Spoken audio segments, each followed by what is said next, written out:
Hello and welcome everyone. तो JEE main 2024 का probability का एक क्वेश्चन सॉल्व करते हैं। क्वेश्चन में स्टेटमेंट दी गई, if the mean of the following probability distribution of a random variable capital X is 46/9 then the variance of this distribution is equal to. तो अब अगर यहाँ पर देखा जाए तो सबसे पहली कंडीशन अगर यहाँ पर यूज़ करें तो होगा ये कि ये जितनी भी प्रोबेबिलिटीज़ दी गई हैं सभी प्रोबेबिलिटीज़ का सम तो सबसे पहले 1 हो जाएगा। तो अगर इन सभी को ऐड किया जाए तो ए टू ए तो ये हो गया 3a एंड ए तो ये हो गया 4a।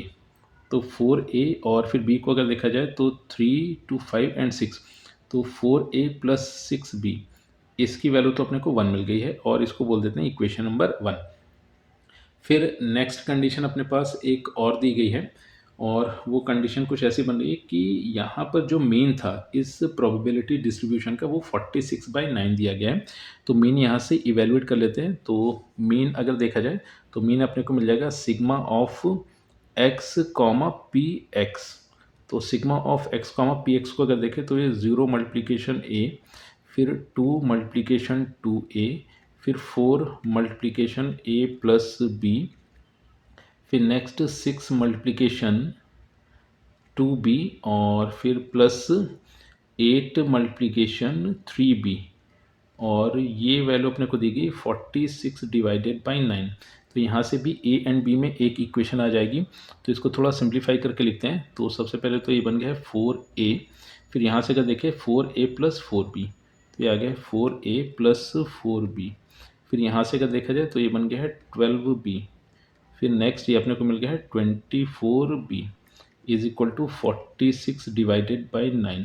तो फर्दर अगर इसको सिंप्लीफाई करके लिखा जाए तो 4 और 4 8 तो अपने को मिल गया 8a और फिर b की अगर बात की जाए तो 4 और 12 16 एंड 4 इनफैक्ट 24 तो ये अपने पास आ गया 40। तो 40b is equal to 46 divided by 9 और इसको बोल देते हैं इक्वेशन नंबर 2। तो अब इक्वेशन नंबर 1 एंड 2 को सॉल्व करते हैं। तो ये अपने को मिल गया था 8a plus 40b is equal to 46 divided by 9। तो अगर इसको 2 से डिवाइड कर दें, मतलब इस इक्वेशन को 2 से अगर डिवाइड कर दें तो ये अपने को मिल गया 4a and 20b is equal to 23 divided by, तो 23 डिवाइडेड बाई 9 बन गया। इसको बोल देते हैं इक्वेशन नंबर 2।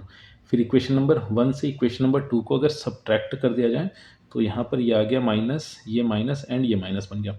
तो 6 एंड 20b तो माइनस का 14b बन गया और फिर नेक्स्ट 1 माइनस 23 डिवाइडेड बाई 9।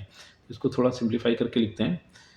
तो यहाँ से इसको अगर सिंप्लीफाई करें तो 14b इसको लिखा जा सकता है 23/9 माइनस 1।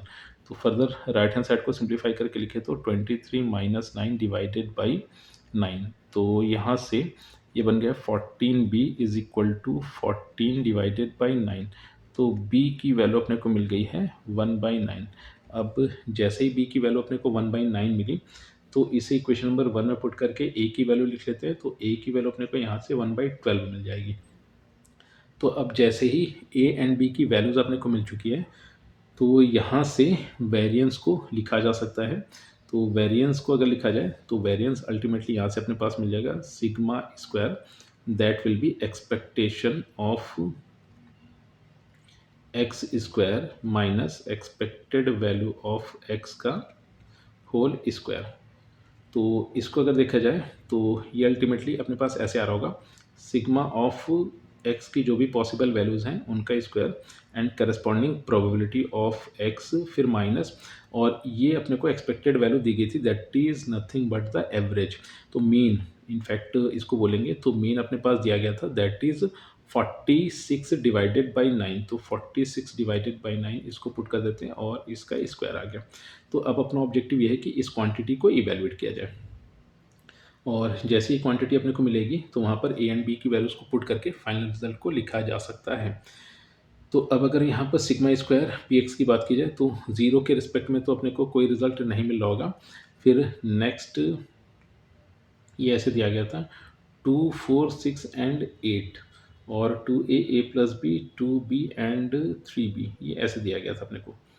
तो अगर इनको लिखा जाए तो यहाँ से हुआ ये कि सबसे पहले तो एक्स स्क्वायर की वैल्यू टू स्क्वायर, तो ये अपने को मिल जाएगा 4 और इसके साथ में था 2a। फिर नेक्स्ट 3 स्क्वायर 2468 गिवन था। तो जैसे ही 4 का स्क्वायर किया तो 4 का स्क्वायर अपने को मिल गया है 16। तो ये आ गया है 16 टाइम्स फिर a प्लस बी, फिर 6 का स्क्वायर था तो 6 का स्क्वायर किया 36 और इसके साथ में गिवन था 2b। फिर नेक्स्ट अगर 8 का स्क्वायर करें तो ये मिल गया था 64 और इसके साथ में गिवन था 3b। फिर नेक्स्ट था -46 स्क्वायर डिवाइडेड बाई 9 स्क्वायर। इसको अगर थोड़ा सा सिंप्लीफाई करके लिखें तो ये जो चीज़ दी गई है इसको इसके सिंपलेस्ट फॉर्म में कुछ ऐसे लिखा जा सकता है, दैट इज़ 8 टाइम्स और ये मिल गया अपने को 3a प्लस 35b और फिर next -46 square divided by 9 square. तो इसको अगर सिंप्लीफाई करें तो ये 8 बन गया है और फिर 3 टाइम्स a की वैल्यू थी 1/12 तो ये डिनोमिनेटर में 12 आ गया। फिर ये बना 35 और b की वैल्यू थी 1/9 तो ये डिनोमिनेटर में 9 आ गया। और फिर -46 स्क्वायर डिवाइडेड बाई 9 स्क्वायर। तो फर्दर अगर इसको सिंप्लीफाई करके लिखा जाए तो यहाँ से जो रिजल्टेंट बनेगा दैट विल बी 8 टाइम्स और ये मिल गया है 149 डिवाइडेड बाई 36 और फिर माइनस ये अपने को मिल रहा है 46/9 इसका होल स्क्वायर। तो इसको अगर सिंप्लीफाई करके लिखा जाए तो सिंपलेस्ट फॉर्म में ये मिल जाएगा 566 और डिवाइडेड बाई 81 एंड यही इस क्वेश्चन का फाइनल आंसर है।